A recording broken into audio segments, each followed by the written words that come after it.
um dos primeiros sentimentos que a gente teve quando o DAIR acelerou em 2021 e o DENIT também em 2021 e 2022 acelerou, foi uma falta de mão de obra no mercado. As empresas tiveram que remontar setor de projetos para atender a demanda que o DAIR criou, que o DENIT criou.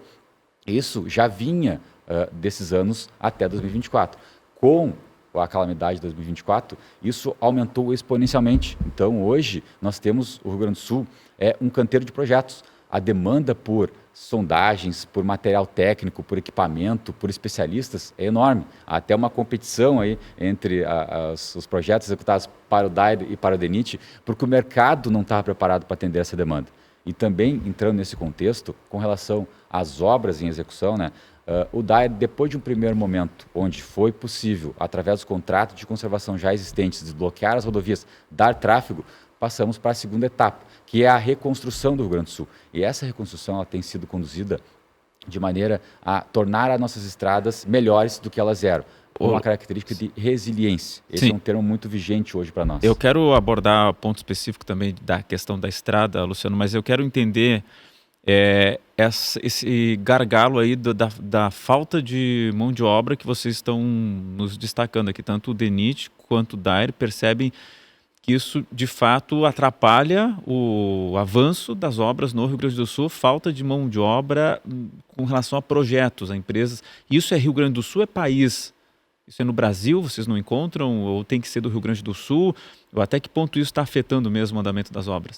Nós temos um mercado de engenharia muito bom no Rio Grande do Sul, muitos profissionais, empresas super qualificadas, que ao longo dos anos anteriores, inclusive, expandiram a sua atuação para outros estados. Empresas de engenharia do Rio Grande do Sul que fazem projetos na Bahia, no Mato Grosso. Hoje eles estão concentrando mais aqui no Rio Grande do Sul, porque a demanda nossa ficou tão grande que eles estão trazendo o pessoal de volta para trabalhar aqui. E sim, temos no país inteiro, em geral, outros órgãos rodoviários com planos de obras em expansão, e isso acaba produzindo no mercado todo uma demanda muito grande e concentrada exponencialmente no Rio Grande do Sul. E entrando nesse aspecto do porquê que está tão concentrada também essa falta de mão de obra, né? Quando deu a calamidade, fizemos a primeira etapa de recuperação, partimos para as obras de reconstrução das rodovias.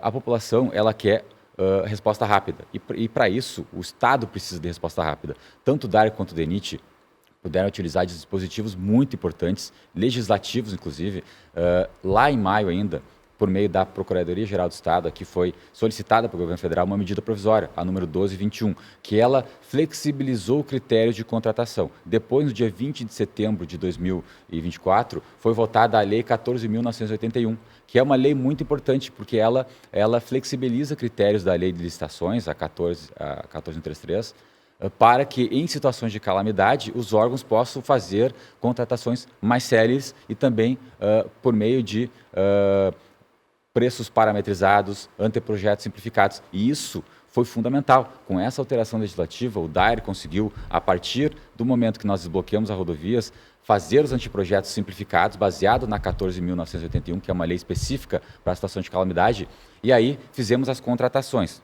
Para ter uma ideia em termos de volume, hoje o DAIR já contratou, já assinou contratos em 15 lotes de recuperação de rodovias com 1 bilhão e 200 milhões de reais. Em janeiro, assinamos esses contratos. Isso tudo pós-enchente. Exatamente, pós-enchentes. Essas rodovias, desses 15 lotes... Muito do dinheiro do Funrigs. Isso, com recurso do Funrigs. O Funrigs foi muito importante para nós. O que é o Funrigs?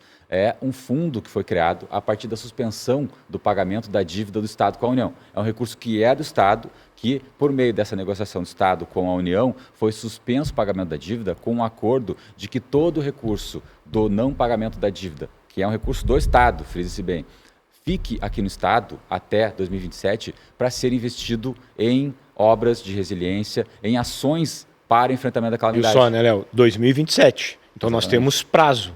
Se a partir de 2027 nós não tivermos feito as obras necessárias, a verba migra. A verba não vai mais existir. O governo do Estado vai começar a usar o dinheiro para pagar a dívida com a União. Então, a janela é de oportunidade. Nós precisamos ser rápido, porque se não formos rápido, vamos ficar sem dinheiro. Mas eu tô enxergando assim um dilema grande, porque se está travando, se tem dinheiro, né, tem a obra para ser feita, tem a vontade, tem a mobilização e não encontra a mão de obra para para finalizar um projeto, eu vejo com preocupação isso. Então não podemos perder esse dinheiro de jeito nenhum. Com certeza. Isso que o Josimar falou é o cerne da nossa o grande problema também é uma janela de oportunidade. Para concluir, Luciano. Isso, como essas contratações elas foram feitas em regime de contratação integrada, para ter a obra mais rápido, nós condensamos o período de projeto. Uma contratação integrada, tu faz contratação de projeto e obra junto. Sim. Então o DAER fez isso. Esse 1,2 bilhão contratados, eles contemplam projeto e obra junto. E nós condensamos o prazo de projetos para 90 dias. Sim, porque então, agora já agiliza o projeto lá na frente. Exatamente. Então agora entre maio e junho já deveremos receber os projetos. Já recebemos vários, inclusive. Para nossa surpresa, o mercado está dando recado, está dando conta da demanda, mesmo muito alta, mesmo faltando profissional. E ainda esse ano, esses trechos vão entrar em obras. E a demanda ela só cresce. Para concluir, Luciano. Nós temos ainda 500 milhões de reais que estão aprovados pelo FUNRIGS e que estão em contratação em mais 7 lotes. Ou seja, já temos 1,7 bilhão de reais liberados, 1,2 contratado, 500 milhões em contratação.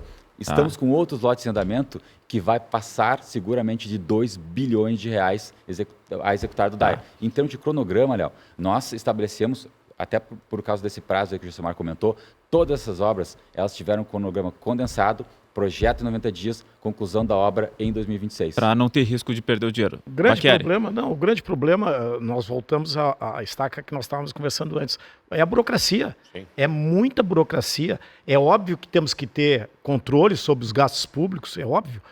Há uma verba, tem que ser controlada, mas tem o Tribunal de Contas do Estado, Tribunal de Contas da União, a AGU, é muita Procuradoria, FEPAM, IBAMA. Então, esse é o grande problema. Agora, por exemplo, tem dinheiro, que é muito difícil, o Estado conseguiu dinheiro. Dizem que, inclusive, está no banco. É isso, né, Josimar? Que tem muito dinheiro no banco desde janeiro. Nós estamos em fim de abril. E não está conseguindo ser utilizado, não só por falta de mão de obra, mas pela burocracia. Demora muito para poder colocar esse dinheiro na verba realmente na obra. E aí a iniciativa privada mostrou a rapidez, o pessoal do Vale do Taquari mostrou, meus parabéns a eles, como que se faz uma obra rápida e mais barata, inclusive, com menos recursos. Então, mas conseguir conciliar isso tudo, Léo, é difícil. Porém, nós temos que pensar para o futuro na desburocratização desse país. Com responsabilidade. Não estou aqui dizendo que o dinheiro tem que vir e ser gasto sem fazer uma licitação.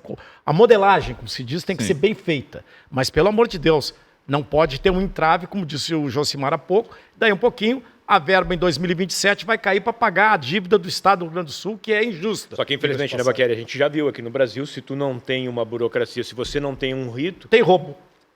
O que eu ia colocar só para destacar, assim, a diferença, botando nessas palavras do Faustino aqui, do fundo, FUNRIGS, o DENIT depende do orçamento da União.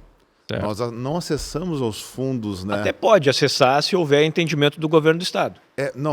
Mas ele tem que ter o convênio com o governo do Estado, não podemos acessar de maneira direta, nós não podemos receber recursos externos. Mas o próprio governador já havia manifestado em ocasiões anteriores que tinha disponibilidade de passar dinheiro do Estado para obras do governo federal. Sim, mas através de convênio. Nós não podemos acessar ele de maneira direta, não podemos entrar nele. Então, nós dependemos prioritariamente do orçamento da União, esse que a gente estava conversando, que foi aprovado em abril. Então, essas diferenças assim importantes são órgãos parecidos, muito próximo do DENIT e DAER pelas suas similaridades, mas questões orçamentárias diferentes. O DAER tem mais flexibilidade para acessar os fundos, que nós não temos. Tá, mas não tem flexibilidade, mas tem possibilidade. Se por acaso precisar usar esse dinheiro do FUNRIGS para uma obra federal, e sob o risco de perder esse dinheiro. Não vamos perder, nem que use... Nesse ponto que eu gostaria de chegar, a gente tem que ter todo o acordo entre o governo do Estado e o governo federal. Porque ele tem Mas isso em conversas cruzadas tem um acordo ali, uma hora resolve. Não, podemos juntar eles aqui. Todos. Para fazer. É isso que é importante salientar. Nós hoje, prioritariamente, dependemos, mas podemos... É verdade isso tudo. Só que assim, a fatia do bolo que o DENIT tem acesso é muito maior do que a fatia do bolo que o DAER tem acesso, porque o DENIT tem acesso ao orçamento da União. Mas não podemos deixar o bolo azedar. E também, Léo, temos que colocar que não soma absolutamente nada a briga de quem é mais importante. Eu botei o dinheiro lá, o Estado não fez nada. Eu estou vendo isso diariamente, nós estamos vendo diariamente na imprensa, né, governantes dizerem isso. E aí, tu vai me perguntar, mas quem resolve isso? A bancada. A bancada federal é que é o representante do povo.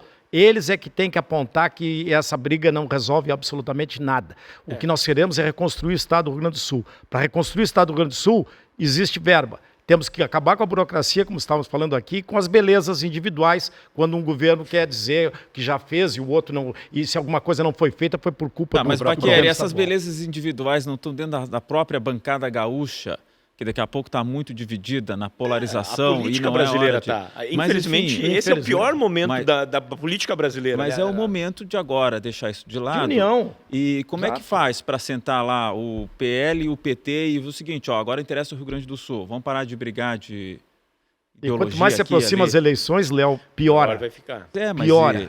Porque aí existe o interesse pessoal em mostrar que eu fiz e tu não fizesse. Isso aí não vai resolver nada. Precisamos de união, tens toda a razão. E aí, pessoal, eu volto na tecla da opinião pública. Só colocando editoriais, colocando realmente matérias, fazendo programas como esse, é que nós vamos sensibilizar os políticos que eles têm que se unir e não ficar discutindo beleza.